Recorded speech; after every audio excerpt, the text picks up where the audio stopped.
وعلى بقر بور مدو أنا حال كسيني وديجان تسأل عليك سوتينا بقول كم بقول حال قالوا حال نك بقرك بور مدو يا بري يا سومالي لان هرجيسنا معاو زيننا هرجيسنا معاو زيننا اللي ما رايني مرشان وروحنا بدن أرداد بيلكو عاوة هالكن مرشا وروحنا بدن حاجله كم موجسي حسبك عدالة يدريكا فيصل علي حسين قرب تاجن هرنا قرب تاجني munaasabadan ayaa ahayd mid ay beelaha Bilgob ee Bilaal iyo Gabdoon ee beelaha ciidagale ay ku muujinayeen cududooda taageero ee xisbiga cadaaladda iyo daryeelka ee u ciida. Munaasabadan oo xalay ka qabsoontay magaalada Hargeysa ayaa waxa ka soo qayb galay qaar ka mid ah mas'uuliyiinta sare ee xisbiga u ciida. ugu horreynna waxaa halkaasi ka hadashay xogayaha abaabulka ee xisbiga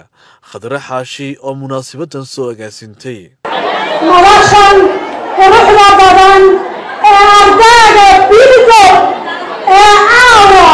هالكن مرشا وروحنا بدن حاجله كم موجسي حسبك عدالة يدريكا فيصل علي حسين قرب تاجن هرنا قرب تاجني حاجابي يا فكابي يا اللي بتابينا لا قرب تاجن يا ما مصرامة يا هداينا هاي بالقبو وروشو تايسمو ورسقها وقرأيها مكاوة هدانكي صومالي الروش هدانينا يي حسبي قرئي عدالة ريادة ريادة مستنباكا حقا وراها ويان أستنباها كلامي وانا السمان قارية أولا قد بيرانا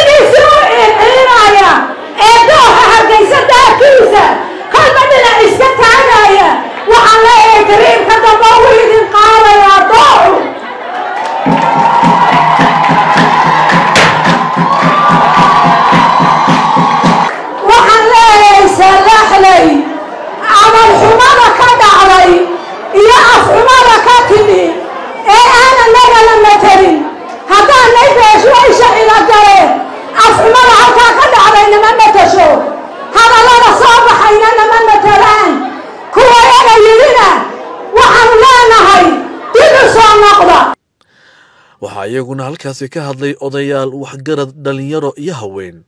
kuwaas oo dhammaantood muujiyay taageeradooda xisbiga cadaaladda iyo daryeelka ee u ciida. waxaan kaloo idiin sheegayaa Faysal saddex buu ku suntan yahay markii dagaalkii sokeeye dhacay. Faysal wuxuu ahaa ninkii nabadda ku suntanaa ee dhiiggeena diidayay inuu dhiiggeena isku dhaato ninkii diidayay buu ahaa ninkii meel walba soo maray buu ahaa midkeena wuu ku sintay oo shisheeyaha wuu necab yahay waana muwaadin waxa shisheeyuhuna wuu necab yahay isna shisheeyuhu necab yahay. waxaan idiin sheegayaa inaad Faysal doorataan inaydaan naftiinna qiyaamayn inaydaan cid kale ku hadlayn. waxaan kaloo idiin sheegayaa haddii labada geeda leeyahay ciise dhacday ka dhacayna xaal baynu ku bixinaynaa. xaal ninka boqorka buur madow iyo bari iyo Somaliland hargeysana maxaan u siinaynaa ilaa ma raayne nin odaya yaa la yidhi iyadoo xusbiye isagoo kale ay u tartamayaan markii baashi soo dhowaatay beerayaad la socotaa wuxuu yidhi hadda isagoo dhiinkaa laasatay oo ujeesbadha u guuray maxiniyaha ilaa tira jaahil baa tahay. waxa weeye codku dadku iyo warqadu waa hanti uu qofku leeyahay hantidana waxaana lagaga qayb galaa qaranka waxaa la yidhi wax kalaa laysa siiyaaye xiliyo laysma dhibaatiyo xusbiyadu markay gobollada marayeen hadalladoodu waa haystaan oo waxay ku jiraan gobolladiinna kulmiya oo kale markay marayeen gobolkaa gabiilay odayaashooda qaarkood hadalladooda waxaa ku jiray xusbiyada kale booday leeyihin sidaa markay leeyihiin way fogeynayaan oo kuwiina waxday way leeyihin innagu cid baa boogale iyo cid baa bugta midna oran mayno waxaase weeye ha noqonina xabadda ninka rida ee isku dhufta waxaan leeyahay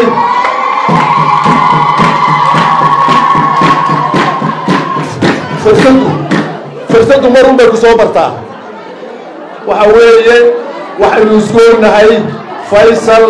cali xuseen iyo xusbiga daryeelka iyo cadaaladda xisbigu waa xisbigeeni xisbigu waa xisbigeeni maalinba waxay noo sheegaan maalinba laba hay naga afduubtaan maalinba laba lacag ha siiyaan oo magacyadeena meelaha ay ku matelaan laakiin inagu maxay nahay xisbiga xisbigaasna inuu ku raadannaa xisbigaasa xisbigeeniya waxaa la yidhi mid sinaantiina diiday adnagii sarrayntiisa waxaan ku bilaabaya xisbiga waddani hadda mid aad u dhegaysta xisbiga waddani wuxuu nagu yidhi haddaad tihiin haddaynu nahay garxajis waxaynu raacanaa cilo waxaa kaluu yidhi oy meel kasta ka idhaahdaan codkeennii intuu iibiyey ina xaashimii siinan ina xaashimi kula soo heshiiyey dee waxayba codka garxajis been buu u sheegayaa laakiin waa been cad buu haya been cad buu hayaaye innagu haddaynu ciidagalan nahay afarlo dee dhuuliga u raacay mooye inteenna kale waxay nahay xisbiga cadaaladda iyo daryeelka waxaan aad iyo aad u raali gelinaya annagoo haweenkii dilgala ama salaxlay degmada salaxlayba iyo koonfurta magaalada Hargeysa boqortii madow oo waxaan ku taariikhdii uu sheegay uu yaqaanay maxaan ku leeyahay gelinayaa waxay ninkii Soomaaliland rabaayay ee cadawga Soomaaliland ahaa ee dagaalka dara waanu kaa raali gelinaynaa Soomaaliland oo dhan waanu raali gelinaynaa habar jeclan waanu ka raali gelinaynaa boqorkana waanu ka raali gelinaynaa xisbiga cadaaladda daryeelka waa jirnaa faysal cali xuseen faysal cali waraabe nimanka beerta isu sheegaya ee cilaan madaxweynaha iyagoo madaxweyne been baa sheegaysa maaweene faysal baa madaxweynaha waasa faysal madaxweyne maaha faysal madaxweyne ma yahay faysal baa madaxweynaha nimanka dadka ku abaaraya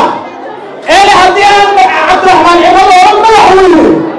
ee qofka reerka dhexe habaaraya uma qalanto ama salaxleeda waa meel qalantaa uma qalantaa ama salaxle siday wada ogsoonahay taageerayaasha xisbiga cadaaladda iyo daryeelku ku leeyahay beesha cidangale ama daawud ismaaciil naanaystaa ka dheeraato dadku aad uma yaqaanaane waxa weeyaan daawud ismaaciil waa dabiici waa taageerayaal rasmiya oon cid ku qoolaalin karta iyo cid ku qabsan karta midna aanay jirin reer salaxlaya waxaan idin leenahay waa dhulka keliya haddaynu ku soo hirano halka muunadda keliya haddee ciidagala leeyahay war waa gobolka keliya haddaynu doonayno inuu ciidagala ka soo hirto iyadoo ku soo xigta caasimadda Somaliland mana ogelin faysal oo salaxle u dhashay inuu nin kale kula tartamaniyo waxaan doonayaa inaynu maanta faysal cali xuseen ku dooranno iyadoo ay ku jirto barnaamijyadiisa uu inoo soo bandhigay caafimaadka laydhka iyo muwaadinnimada inuu ka shaqaysiiyo aynu ku dooranno daacadnimada faysal cali xuseen aynu ku dooranno muwaadinnimada lama hayo nin diray sixday nin tuutay xidhay qarankiisa lama hayo faysalayn qaar ka mid a mas-uuliyiinta xisbiga ucid oo isugu jiray heer gobol iyo heer degmo oo halkaasi ka hadlay ayaa soo dhaweeyey taageerada ay muujiyeen beeshani. qof kastaaba waxa weeyaan meel buu ku leeyahay awoodda ugu badan. tolkeen waxa weeyaan xisbiyadii kale intay iska iloobeen Somalilandtii kale ay waxa weeyaan labadii xisbiye kale ama aan cidagala ahayn ma hayaanba ama aan cidagala ahayn labadii xisbiye kale miyay hayaan. waxaan idiin sheegayaa degmadaas Salaxley dadku way iska shaqaystaan oo waxa weeyaan boorkii sigada halga daayo boorkii sigada Salaxley halga daayo codka Salaxleyna waa injineer Faysal Ali Xuseen cidagalaha ay nahay siyaasadda Soomaaliland waxaan ka soo galnaa xisbiga wixii inanka yar iyo qofka weynba uu garanayaa qof kastaana maalinta codka wuxuu siinayaa musharaxa Faysal Ali Xuseen ka xisbigana wuxuu siinayaa xisbiga cadaaladda iyo daryeelka wixii xisbiga cadaaladda iyo daryeelka waa xisbiga kaliya ee Somaliland horumarkeeda iyo ka shaqeeya isku haynta Somaliland. Faysal Ali Xuseen ma aha nin qabiil ma aha nin cid gaar ah u shaqeeya qaranku u shaqeeya qaranka ninkii maanta qaranka diidanow annaguna waa ku diidnay weeye warku waxay idiin sheegayaa maanta hadday xisbiga cadaaladda iyo daryeelku meesha ka baxo ciidagalana uu ka baxayaa ciidagalow sababta u weeye maanta ay xisbiga u wadanaa waxa weeye inay xisbigeena uu yahay akaadamiyadda xildhibaanada Somaliland ugu badan nagala soo baxo. cabdiraxmaanka maanta musharaxii wuxuu ku soo baxay xisbiga wixii qofaan Faysal u xidhin sidhinka oo siyaasadda soo galaa ma jirto.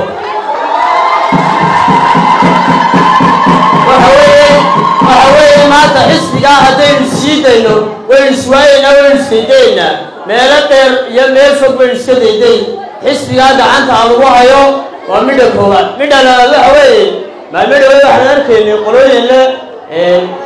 Salaxley markii la tegey laga qaadayay heestii sool waxa weeye qaranka wax kastoo qaranka lagu horumarinayo annagu waan taageersanahay. garxajis haddaan nahayna dee garxajis qarankuu taageersan yahay kuwaytama taageersanaa. waxay idiin sheegayaa xisbiga wixii baa inoo badana. markaa waxaan aad iyo aad ugu mahadnaqayaa beelweynta Bilgo ama ardayga Bilgo oo aan leeyahay aad iyo aad baad u mahadsantihiin. waxaan leeyahay halkaa ka sii wada taageerada xisbiga cadaaladda iyo daryeelka xisbigaasoo inagu aynu leenahay waa hantida keliya aynu Somaliland ku leenahay haddaynu dumar nahay haddaynu rag nahay haddaynu haween nahayba hantida aynu Somaliland marka siyaasad ahaan la eegayo aynu ku leenahay weeyaan. Faysal Ali Xuseen wuxuu ku sultan yahay hadday noqoto dadaal hadday noqoto isku hayn hadday noqoto daryeel hadday noqoto maalintii adagta in lagu dhaqsado hadday noqoto wax kasta oo qof bini aadan oo astaan wanaagsan u ah ayuu xisbigaasi ku sultan yahay. waxaan leeyahay salaantii iyo mahadnaqii faraha badnaa ee dalkii loo soo jeedinay mar haddaan saraakiishii xisbiga ka mid ahay waan idinka qabnaa sanadana ayaa baynu mahad celinaynaa sidaa aad noogu dhaadataan baan haddan isbaranahay idinku dhaadan doonaa. Faysal Ali Xuseen halkaa digtaan baynu dhigi doonaa. Faysal waxa keliya adduunka ka midayahay xisbigoodu waa inaad idinku noqotaan awrka ninkii hoggaanka qaban lahaa aadna hoggaamisaan annaguna waan idinku dabafaynaynaa. qadiyo waxaan aad ugu hambalyaynaya sandaladda Salaxley waxay mar kasta iyagu u taagan yihiin inay soo dhaweeyaan qof kasta oo qaranka Somaliland ka socda inay sandaladu yihiin inay soo dhaweeyaanna way ku mahadsan yihiin. war wadani bay soo dhaweynayaan oo kulmiyay soo dhaweynayaan laakiin annagu soo dhaweyn baa lagu leedahay cod laguma leeyihiin. soo dhaweyn yaa lagu leedahay cod laguma leedahay xusbiguu leeyahay halkaasi nin kastaana wuxuu kaga taga ayuu dhigtay. ugu dambeyn waxaa munaasabadaasi soo gunaanaday oo halkaasi ka hadlay gudoomiyaha gobolka Maroodijeex ee xisbiga Ucid Maxamed Aadan. maanta xaaladda aynu ku jirno waa xaalad amba waaqic aad runtii ay dadka oo dhani ka dheragsan yihiin shacbiga Somaliland ay ogyihiin. waxaynu ognahay maanta inay doorasho galayno waddankeenana xaaladda aynu ku jirno xaalad aad iyo aad u adag ay tahay. maadaama Somaliland markaynu eegno ilaa laga soo bilaabo 19 dagaalkii sokeeye dhacay ismaan oran jirin caqabad ka adag baa Somaliland hor imanaysa laakiin maanta caqabad aad u adag baa taala maadaama cadawga Somaliland maanta meel walba uu ka soo taagan yahay doonayana in lama jaxaabiyo shacbiga Somaliland dowladnimada ay ku naaloonayeen 3 sanadood aawa fariinteeda waxaan u sheegayaa Somaliland haddaad labada xisbiye kale idinugu soo daysaan waxaad ogaan doontaan Somaliland inay u dhamaatay labaduba way isku keenta u qabsanayaan marka maxaynu u baahannahay xisbiga cadaaladda iyo daryeelka inay Somaliland ku badbaadino diyaar mawti waayahay markay taasi tahay waxaan leeyahay maalintii dhaweyd salaxlay tagay xisbiga wadani wax ceeb weyn baa ka dhacday waxaan leeyahay salaxlay heestii heedha soolay maxay ahayd horta maxay ahayd heestaas aada ugu fogaan waxaan leeyahay heestaasi heesina qabatana may ahayn deegaanka salaxlayna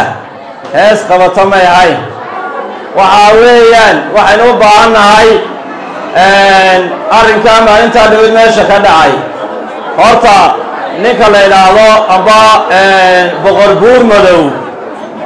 waxuu ka mid yahay madax dhaqameedka Somaliland buu ka mid yahay hadduu madax dhaqameedka Somaliland ka mid yahayna waxaynu taageeraynaa mar walba cidda qarannimada Somaliland adkaynaysa difaacaysa loomana baahna maanta inaynu nidhaahno